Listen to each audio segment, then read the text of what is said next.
Day number 10 of the Stuck at Home Photography Challenge, Black and White Week. Stay tuned.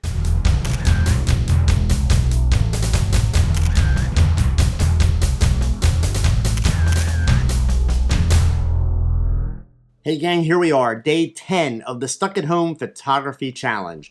As promised, this week, it's all about black and white. Before we dive in, I hope that you are all well, staying healthy, and of course, practicing social distancing. And I want to thank everyone who is posting images in my Facebook group. I am seeing some incredible stuff. I love the abstract work. We've seen lots of really cool, intense color. And I love the fact that you are all sharing such incredible amounts of detail and providing behind the scenes images. Really, really awesome. So this week, it's black and white. Now, as I told you, I'm not going to do my whole shoot and the processing and put out a 40 or 50-minute video this week. I'm basically going to dive right in on the Photoshop portion. I'm still shooting random abstracts around the house. Today, I went ahead and I shot with the 60mm lens on my Olympus OMD EM1 Mark III. And today I decided what I would do. Instead of picking just one item to photograph, I literally gave myself a 10-minute time limit and wandered around my house looking for objects to shoot. And here you can get a quick sense of what I came up with. And these are pretty random, okay? But we'll see what we can turn these into. All right, just scrolling through all of those. Here's everything that I got. And that is it. Now, you'll notice these are all in color. Some of them don't have a lot of color to them, but they are all in color. That's because I shot raw. But I want to explain to you today, since this is the first of these black and white challenges, I want to explain how I shoot black and white. In the digital realm, black and white became this really cool thing that you can do when you have a color picture that sucks. You press the button, it turns to black and white, and you say, "Ooh, wow, looks cool." Part of the reason you think it looks cool is because we don't shoot nearly as much black and white as we used to, so it's simply different. What we wound up with? Look around the internet. We have a lot of really, really bad black and white pictures. Now, I subscribe to the Ansel Adams philosophy of the idea that a good black and white image is going to have pure black, pure white, and it's going to have all the grays in between. The problem with the one-click switch to black and white, or for that matter, even using the black and white profiles in your camera, is it tends to be very flat-looking black and white.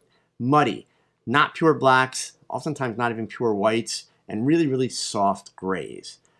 So, how do I deal with that? For starters, let me explain something that we used to do back in the film days.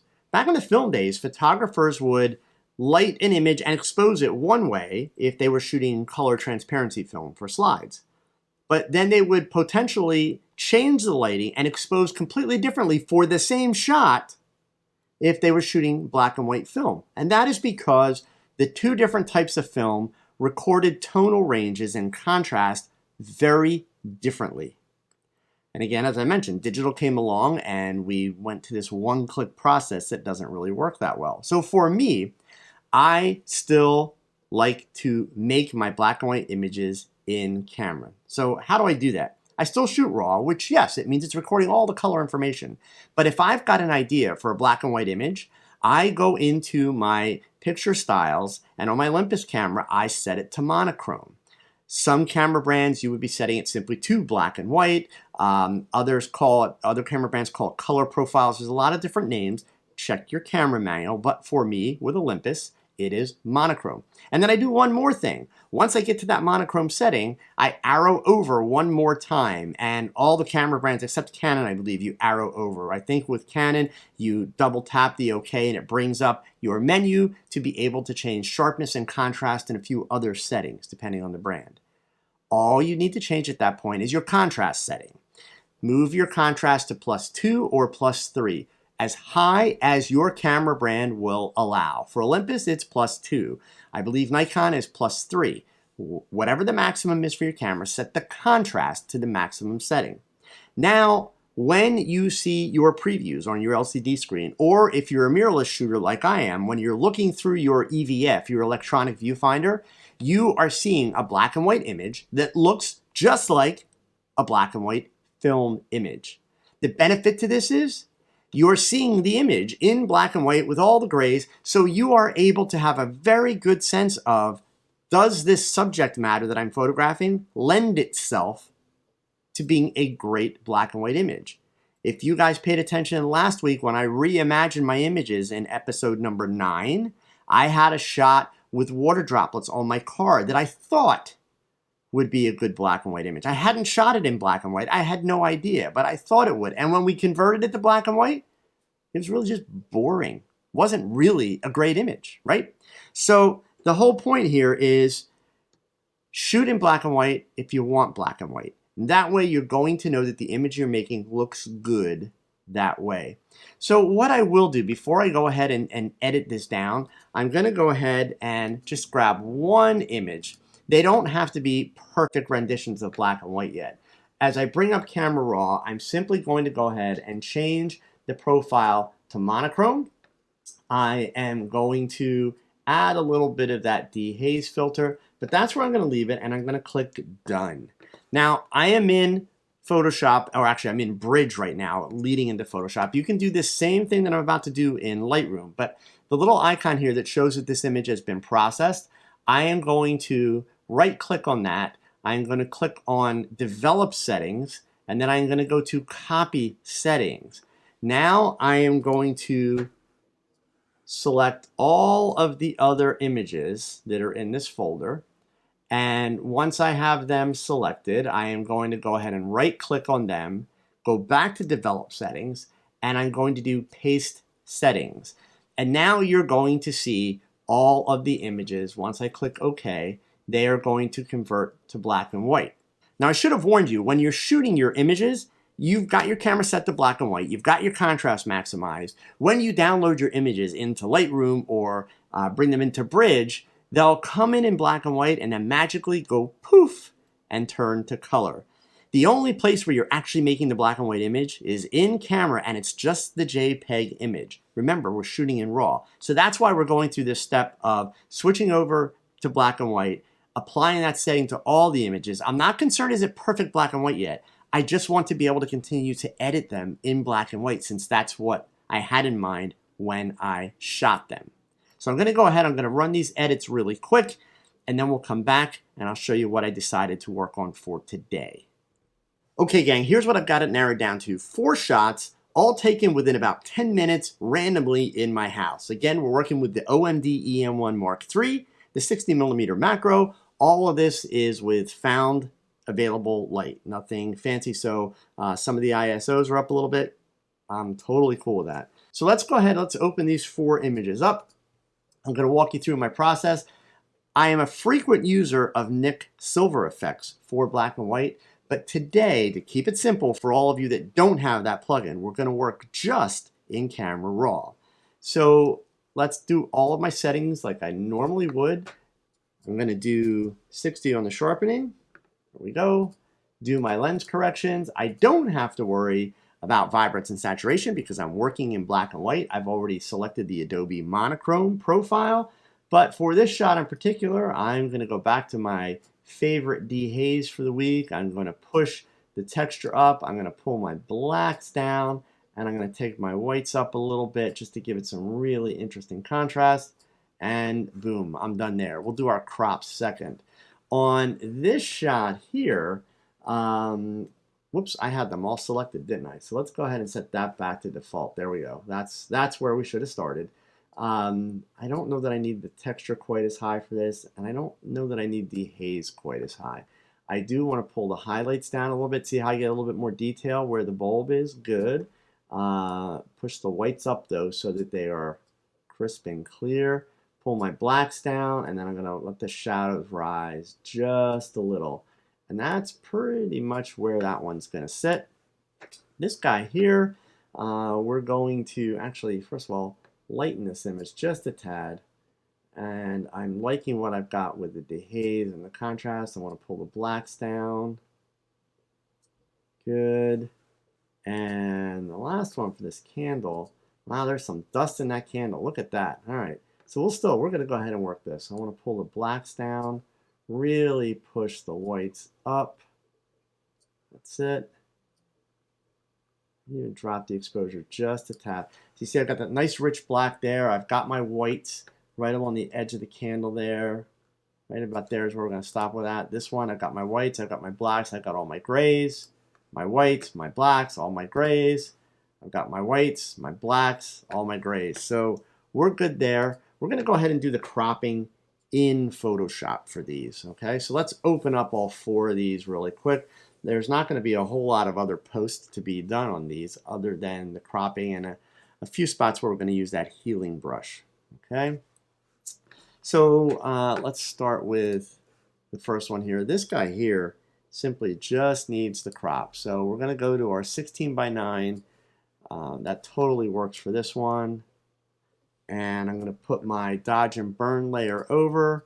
And I am going to bring down my edges a little bit, just again to keep all of the attention into the center.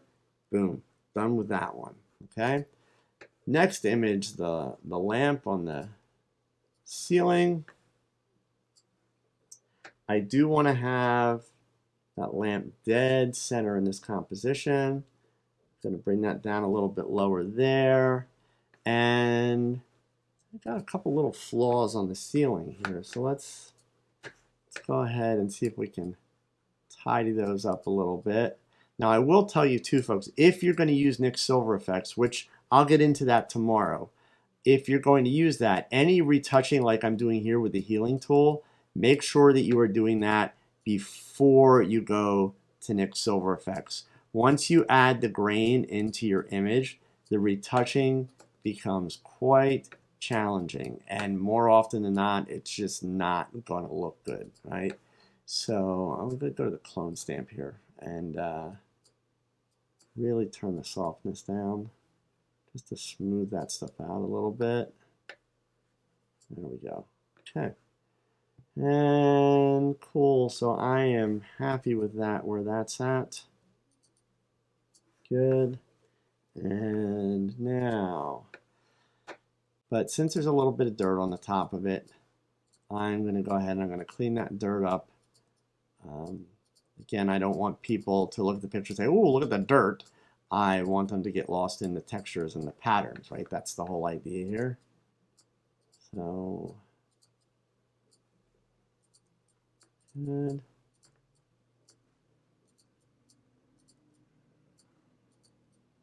And if we're going to be really detail oriented, which we should be, there's a lot to clean up in this actually. It's got a lot of little bits of junk sitting on it.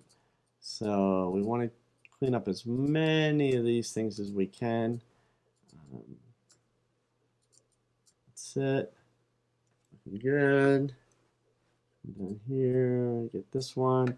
Now this needs to be rotated a little bit. So I'm gonna make a copy of this and do some guidelines here so that I can see kind of where I'm turning it to. So actually, it's pretty darn good. So edit, pre-transform, and just ever so slightly. I think we're good there. Yeah, that's looking good. So we just need to change the crop a little bit now. So this one's not going to be a 16 by 9. What I am going to do is just try and match things up on both sides here so that we are pretty even with where stuff's at. There we go. Cool. So let's clear the guides. There it is. And then this guy, you know, the more I look at this, this guy's just got, it's got a lot of junk in it, period. So this is a shot I'm going to come back to tomorrow. Foul on me for not noticing that while I was shooting and cleaning that up a little bit better. But my 3 black and white shots, there they are. Now, let's just do a quick review, right? Because all we had to do was switch to the monochrome profile and then process what we're seeing. There's one more step you want to consider. When you use that Adobe monochrome profile in Camera Raw, so let's go ahead, we'll reopen this picture here. okay?